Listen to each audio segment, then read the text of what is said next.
আমার এক ভাই প্রশ্ন করেছে, হুজুর আমি স্ত্রীর খরচ আগে দিব নাকি মায়ের খরচ আগে দিব?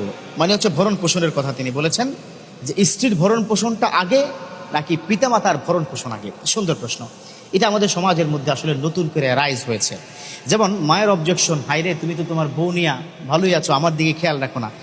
স্ত্রীর অবজেকশন হচ্ছে তোমার ফার্স্ট প্রায়োরিটি হচ্ছে তোমার পিতামাতা, তাহলে আমরা আনছো কেন? এ ধরনের অনেক প্রবলেম আছে। সবার আগে আপনাদেরকে বলি, পিতামাতা এবং স্ত্রী দুজনের কিন্তু সম্মান, দুজনের যার যার সম্মান যেমন তাকে তেমন সম্মান দিতে হবে।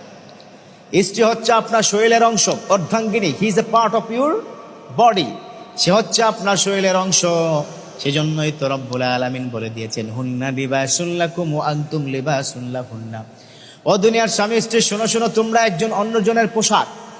পোশাকের কোথাও যদি ছিঁড়ে যায়, সেই পোশাক কোথাও আমি যদি কেচে দিয়ে